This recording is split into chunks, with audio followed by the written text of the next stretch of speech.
afahye afahye bia nananom nkranfo enedi no afibia August bosumi ni mu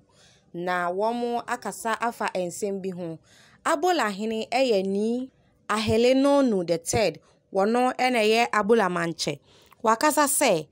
wateti bi pa se enkofo bebre na ekasa ni titiriw ene enipa bi a womo efrom ho se asofo no bebre na ekasa se enkranfo womo ehomowo afahye na womu edi na mamre bebre wo ho a womo ye womu a eye abosomsem na se homo afahye na nkasa mu no eye abosomsem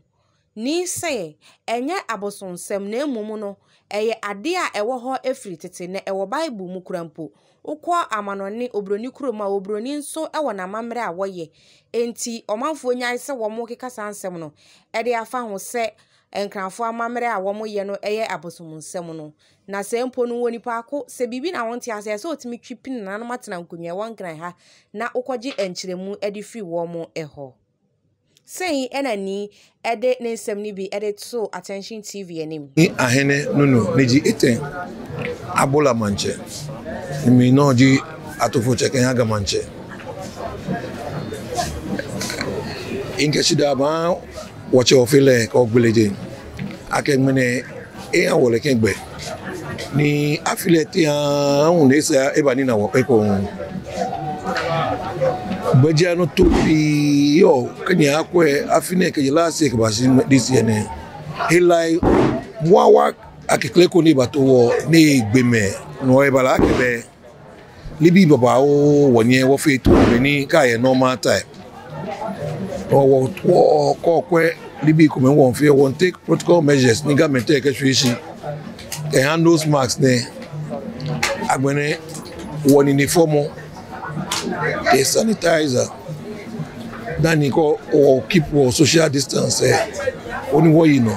oni leke mo wa kekle ne wo pa wo nu chole fai ni ba wo ke ya ni wo ni wa o normal life wo yi anokwale leke wo ya ifia ni jo no ni ka atai e ko me fi mo abawote ami yeli akabawo mi gbekan ale onipa legbeke won yin asitumo yeme ni wo se Africa ohun o fe won ba pese ni wo ile ko mo na ni twa no manya ba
Ahwefo afi homowa fasha ekoso ewo British Accra Jamestown no eho emfoni ebi na mo hweye no na yebe nsem ni bi a ekọ so ewo ho ewo twi mu di amamode a na Abola manche ni nsem a woka nyina ne se Ghana fo bi entwe omo ho emfan free se da bia wo mo kase nkranfo afasha homo wa wo mu di no eye abosomsem no enya abosomsem wo mu di o mu dim se wo mu di afahye